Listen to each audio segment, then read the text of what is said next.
Hi class, our session was so good the other night, the conversation, that I actually forgot to give you a tour of the website and talk to you about how we're going to meet class next week, which is through Blackboard Collaborate. So I want to show you a few things about our Blackboard site. And I'm just starting here from the main wbu.edu website, and I'm just going to go to Blackboard from here.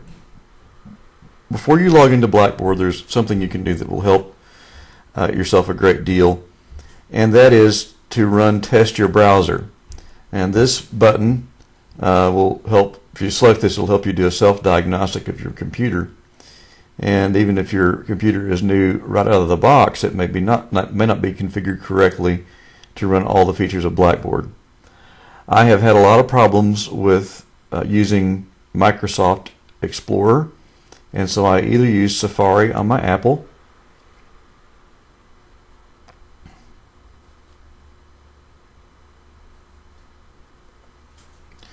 or I use Firefox, which is what I'm using right now.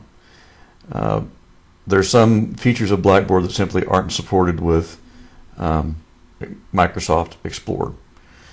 Here you can see that I've done all the checks on this computer, and they're all a green check, which means everything is working great. If you see a red X or a yellow bubble with or circle with an exclamation mark, it means you need to check that. And if you just follow these through, it'll help you to configure your computer correctly and save yourself a lot of trouble later on and a lot of frustration. There are a few other things here. One is if you don't have your email account set up, you can click here and do that. It's very important that you have your Wayland email account set up, because that's the way I'll be communicating with you primarily and also returning assignments. Further down, there is online services, the help desk for anything you might need with regard to doing research for the course. At the bottom is live chat or 24-hour phone support, and that's a toll-free number you can call. If you run the self-diagnostic and you're still having problems, they can help you out. So I'm going to log into the website now.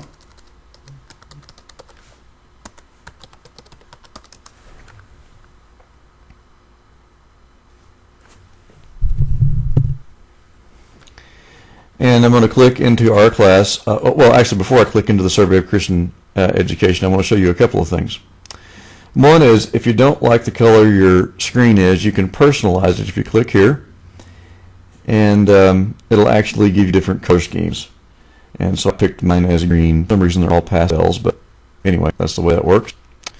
And then I can't just cancel that because I don't want to change the color right now. You can also, if you have all the courses right here that you've ever taken with Wayland showing, you can go up this little cogwheel here and click it, and it will show you a number of boxes. If the boxes are checked, the course appears. And so you can see here that I've unchecked most of mine because I have a lot of courses and I don't want to see them all. But you can see the two classes I'm teaching this term are checked. If I uncheck them, they will go away on my WBU. That doesn't mean, however, that they're completely gone, because if I click, so this is, we go back to my WBU, and you can see I have two courses listed here. If I click on courses here, then you can see all the courses I've taught for the past couple of years. And I just don't want to sort through all those, so I try to make it a little cleaner appearance and a little more simple to get to.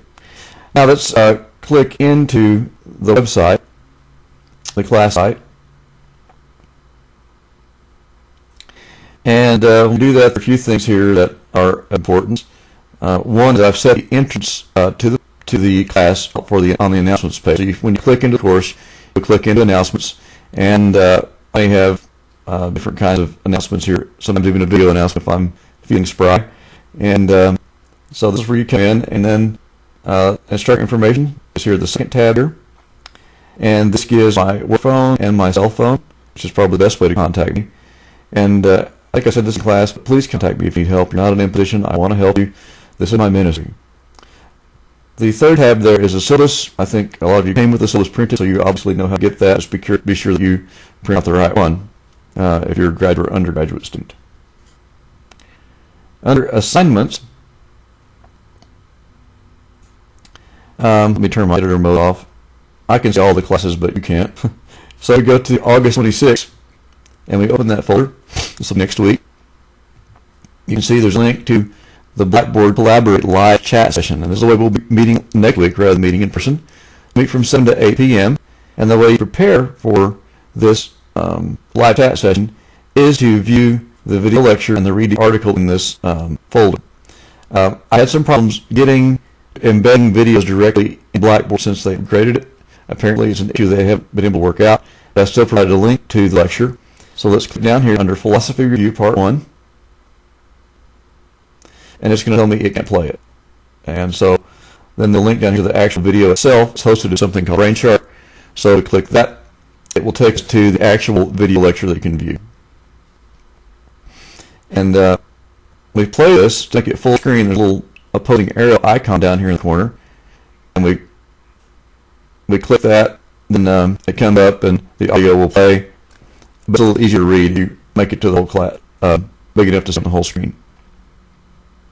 There are videos embedded in this, and while it's only 50 minutes long, after you watch the videos, it'll probably be more like 45 minutes. So a lot of time, and be sure to view this before the live session because our conversation is going to be based around this video. So if you haven't watched it, then you're going to have much to contribute.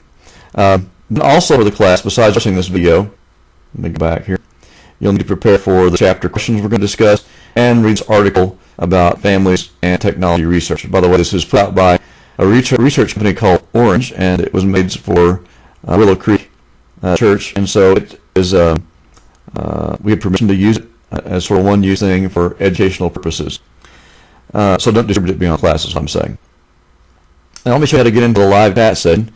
It's open now, and you can test it out, but the live chat session or Blackboard Collaborate is supported by Java. So all you need is the most recent version of Java on your computer, and if you run through test your browser link that I showed you earlier, you should have that updated to the most recent version. And so it runs on that platform. There's no software you need to download to your computer. By the way, I don't think Microsoft Explorer will play is compatible with Blackboard Collaborate. However, Safari and Firefox are. So to get into this, all you do is click the session.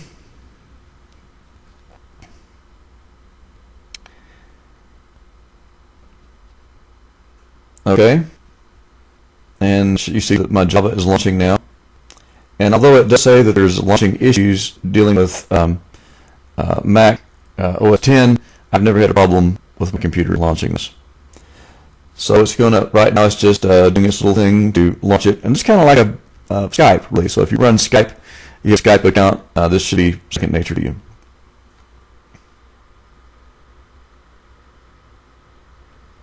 And it's just asking me if I want to run Blackboard Collaborate, and I say yes.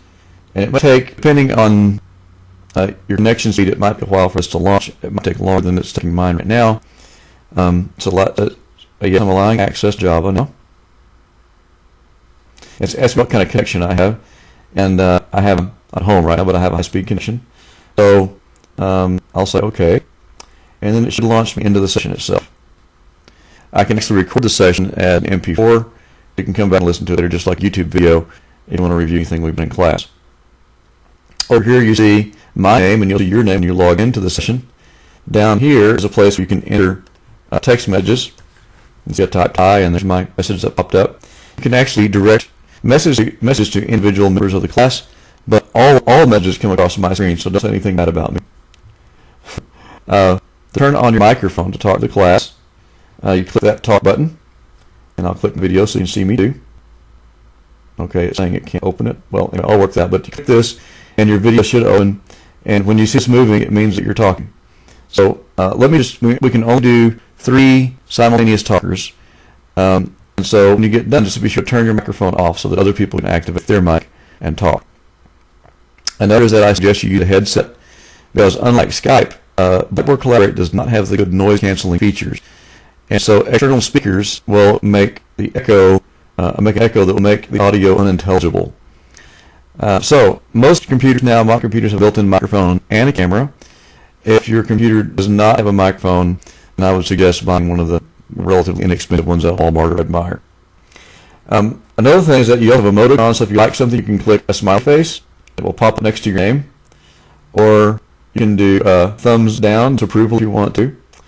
You can click this, which says you're away, which know that you're not actually at the computer. If you want to raise your hand to get my attention while I'm talking, just click this, and a little raise your hand icon pops up. It makes a little noise, and I can see even what order you raised your hand in. For simple yes/no questions, just look at the check mark there. You click yes or no, or so that's the way that works. And there'll be some presentation over here in this area.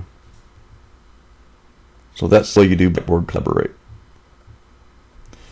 So I would suggest to work out any technical issues, you try to log into the system before 7 p.m. August 26th. It'll give you a chance to work out the bugs, and if you have problems, you can call me and work with me. All right. Now, under class stuff, there's a Trabian formatting checklist, and if I click here, it's going to open this Word file so you can see what this is. There is actually the questions I ask when I assign a grade to a paper, but you can do a self-diagnostic and look at these yourself. And then the second part is actually a Trabian checklist. So it goes through the major things about formatting. For instance, your margins and how those are to be set. This thing at the very end here, A.1.1 is a rule number in Trabian. A stands for appendix. And a lot of the basic formatting stuff, the current version of Trabian, is in the appendix. Notice here on item 4, I referenced the WE Religion Style Guide that actually gives a more narrow guideline for numbering pages than Trabian does. Anytime the Wayland Religion Style Guide is more narrow than Trabian, we defer to that because that is the rule for you. But for general Trabian rules, you just go with what's in the manual. And you can see there's all kinds of stuff down here about footnotes and all that kind of stuff. So, and you can see for each item there's a rule number, so you don't have to figure out where it is. And by the way, all writing styles are set up or organized by rule number, and so when you figure that out, it's pretty easy to move from one to the next. I also have a simple Trabian style paper that you can look at that's set up, and then here I have, actually I'm going to replace this with the screen test I'm doing right now. The bottom here is, you might take a look at this because this has to do with the resources listed on the Wayland website, the style guide, the general internet sources we have listed in the School of Religion and Philosophy's webpage. So you want to take a look at this. And also, it's natural for people who are ministers to be used to writing Bible studies or sermon papers, and we don't want that. We want an actual academic paper if you've taken the option for the class. You want to look at this part 2 to help you with that. All right. You have to do a sample lesson plan later in the term when you present, and that is the topic you are presenting or graduate students and you're teaching that hour.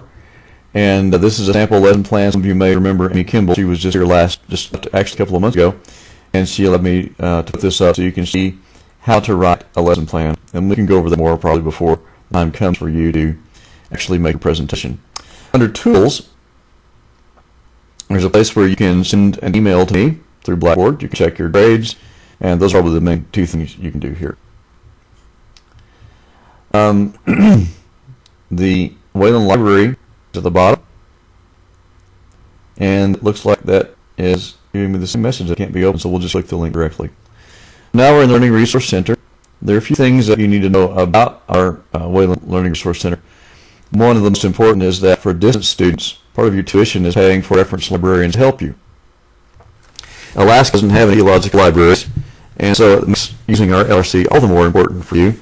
And there's a toll-free number. We can call these folks to get help in getting started with your topic. There's a place for research helps here.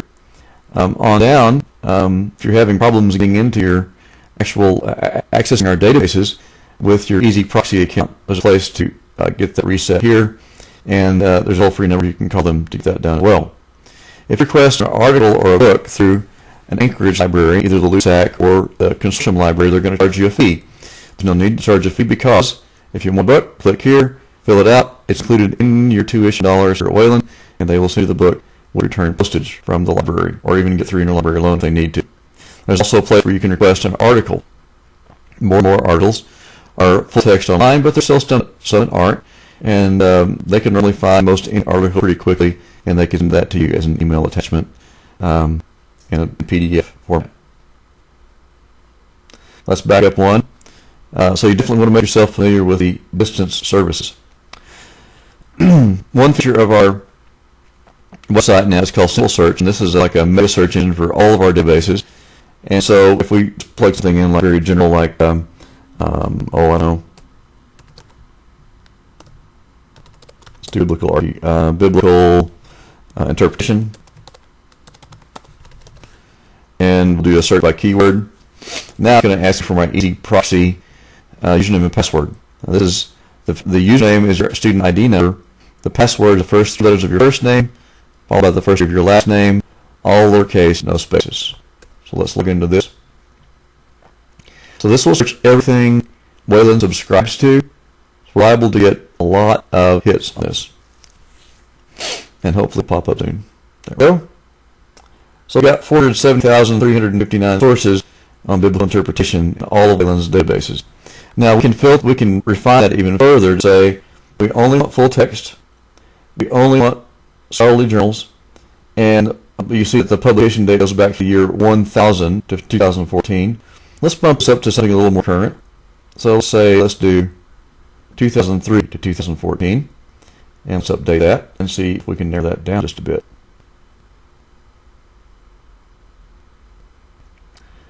All right, we're into 129,119 sources now.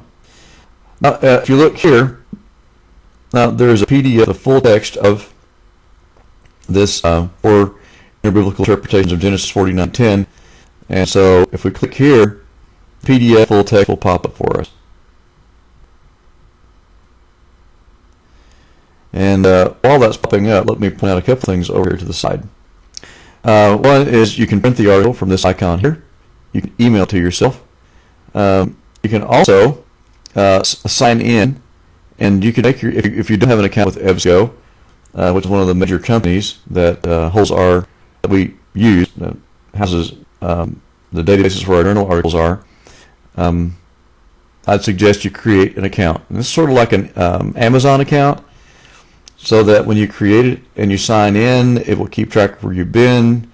You can save folders there, and here's the actual area where you create a new account if you don't have one.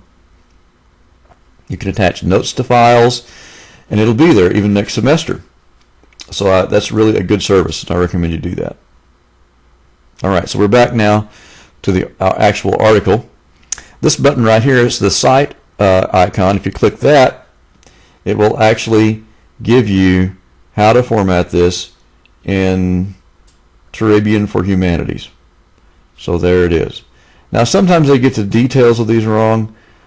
It's your responsibility as a student to be sure that all the references are correctly formatted, but it's really nice to get a good start and not have to enter all that by hand. All right, so that is how you do that. Now we have digital books online. It's a pretty limited collection. I'm not sure how many theology entries we have, but I think we only have about 300,000 entries in Books and More. If you click in here and do a search, and you want to go into ebooks on EBSCOhost, again, it's EBSCO. We're not looking at scholarly journals now. We're just looking at books. But if you log into your account, you can save the searches and all that kind of thing.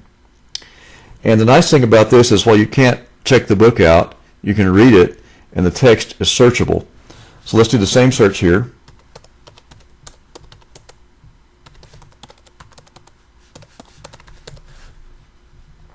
Do biblical interpretation. Let's do a full text and search and see how many books we get. I haven't done the search, so I have no idea what we're going to find. Okay, there are 58 books regarding biblical interpretation. Now if we click the full text of the book, it will pop up the table of contents, and it'll look just as if you had the book in your hand. And one of the things you can do is you can click this little icon right over here, which makes a search box pop up, and you can search the text of the book. So if you're looking for keywords or concepts or something like that, it's a very handy tool to speed up your work. Actually, that's the wrong one. Where is it? There we go. Search this ebook right up there. They changed this interface a little bit. Sorry about that, folks. So that's the way it works, and you just enter a term, and it'll show you where that is.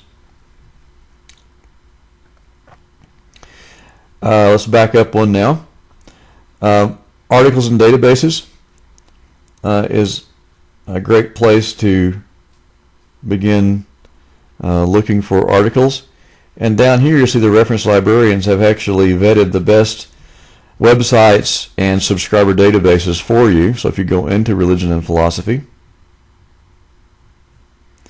and scroll down, it will show you the best databases for getting sources for religion and philosophy.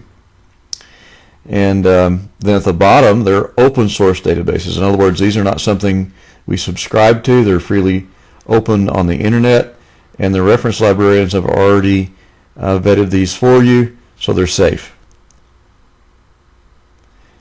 And so I would encourage you to really dig into these. There's no excuse for not finding enough information. There's a lot of stuff out there. Okay, so that is the LRC. And let me show you one more thing. There's also a place where you can ask a librarian, and there are also tutorials. But I think a good place to start is probably just with simple search. You might filter it to full text and peer reviewed when you do that. And then when you get into it, refine it like I did by narrowing the range of years. All right, so that is how everything's going to work for next week. So be sure to read your chapters that you're supposed to, and be prepared for the discussion questions, and also look at the Intro to Philosophy video. And I look forward to chatting with you next week online in Blackboard Collaborate. If you have any problems between now and then, please contact me by email or by phone. I will be out fishing this weekend, and so I don't know if I'll have an internet connection the whole time, but I will be back Saturday evening, so I should be able to respond to you on Sunday. So thanks for watching.